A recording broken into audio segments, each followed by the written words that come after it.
to gate 59, the gate of dispersion, a gate in which the subtitle speaks about the ability to break down barriers to achieve union. Now, this is a gate with a tremendous, tremendous power. It is the gate of the genetic imperative to reproduce. It is the gate in that sense that is responsible for humanity becoming, fertile all year round. And in that sense, it is the gate that is responsible for this vast, vast expansion of population that we are experiencing.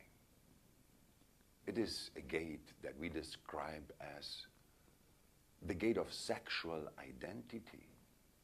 And being one of the 8 profiling gates,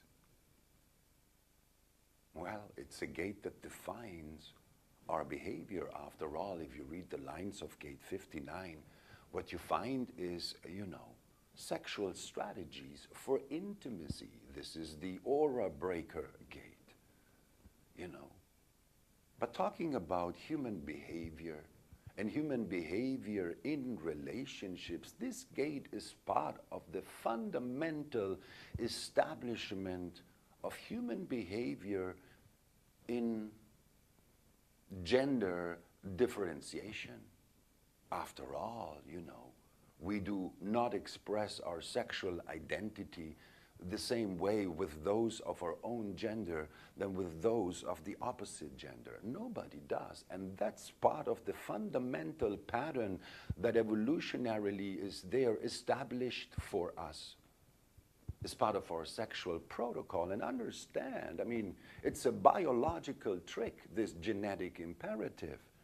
After all, as a male, I very well know that my affinity with the form of other males is an obvious one. And the fact that our affinity in the form is so obvious allows me to completely focus on the differences in our spirits. So different than when I look at any female. Because with any female, the affinity in the spirit is the only thing that is obvious. The form is so different.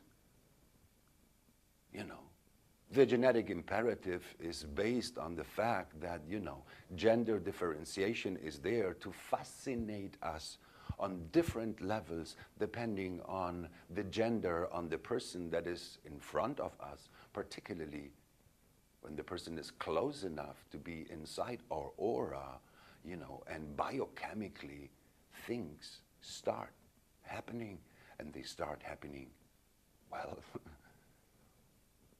it's the same and different depending if you're a male or if you are a female. Now, this is because it's a sacral gate and it's not an aware gate, and it's pointing towards the solar plexus, the gate of conflict, the gate of friction, where the emotional motor wave is created. There isn't a great deal of clarity in human beings about the nature of their sexual identity. There isn't necessarily aware and conscious alignment between your sexual identity and your human identity as it is projected out of the G center.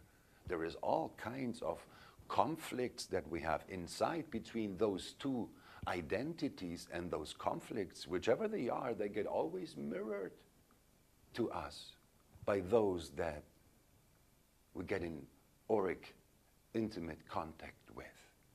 Gate 59, it's there to break the aura, and in breaking the aura, just make sure that the evolutionary process makes its way. After all, its polarity is gate 55, the gate of potential spirit, the gate of the mutation of solar plexus, and together they form one of the 2 axes of the sleeping phoenix.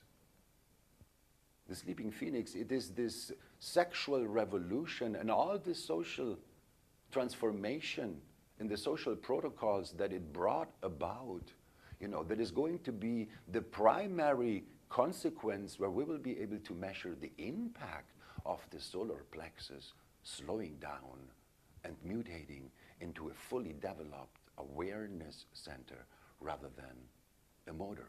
It is this empowerment of its aware functioning that is also weakening the power for fertility that is already becoming a deep, you know, it has diminished so much that it has become a concern for scientists and anthropologists and, you know, scientists who study the evolution of our species and its future possibilities. Well, gate 59, it's the driving force. It's been the driving force for so long behind that process, but it's there now, you know, in a moment in evolution where it can mutate.